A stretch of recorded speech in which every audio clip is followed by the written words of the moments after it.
গাধাকে সৃষ্টি করার পর তাকে বলা হলো সকাল থেকে সন্ধ্যা পর্যন্ত তাকে ক্লান্তিহীন পরিশ্রম করতে হবে, সারা জীবন তাকে পিঠে ভারী বোঝা বইতে হবে, খেতে পাবে শুধু ঘাস, আর তার মাথায় কোনো বুদ্ধি থাকবে না। তার আয়ু হবে 50 বছর। গাধা করজোড়ে সৃষ্টিকর্তাকে বলল, আমি এত বছর বাঁচতে চাই না, আমাকে 20 বছর আয়ু দেওয়া হোক। সৃষ্টিকর্তা সেটাই মঞ্জুর করলেন। কুকুরকে যখন সৃষ্টি করা হলো তখন তাকে বলা হলো যে সে হবে মানুষের সবচেয়ে বড় বন্ধু, কিন্তু সে খাবে মানুষের উচ্ছিষ্ট, এবং তার আয়ু হবে 30 বছর। কুকুর সৃষ্টিকর্তাকে বলল, আমি এত বছর বাঁচতে চাই না, আমাকে 15 বছর আয়ু দেওয়া হোক।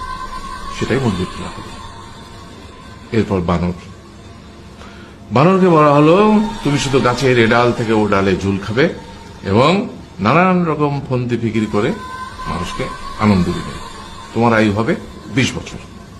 বানর বলল, আমি 20 বছর বাঁচতে চাই না, আমাকে 10 বছর দেওয়া হবে। সেটাই মঞ্জুর করা হলো। এবার এলো পুরুষ মানুষের পালা। তাকে বলা হলো যে তুমি হলে প্রাণীকুলের মধ্যে সবচেয়ে বিচক্ষণ এবং বুদ্ধিমান, সেই জন্য তোমাকে প্রাণীদের শিরোমণি করা হলো এবং তোমার আয়ু হবে 20 বছর।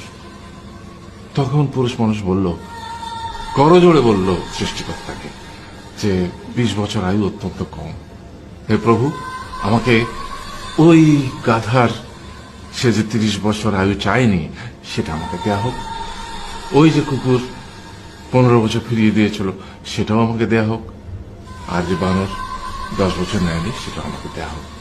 20 বছর অত্যন্ত কম, আমি দীর্ঘদিন বাঁচতে চাই। সৃষ্টিকর্তা সেটাও মঞ্জুর করলেন। তারপর কি হলো? সেই থেকে ছেলেরা পুরুষ মানুষ হিসেবে বাঁচে 20 বছর, তারপরের 30 বছর সংসারের বোঝা পিঠে করে বয়ে বেড়ায়, সেটা কার মতো? গাধার মতো। তারপরের 15 বছর সে তার ছেলে মেয়েরা যা দেয় সেই রকম ঠিক কুকুরের মতো উচ্ছিষ্ট খেয়ে বাঁচে।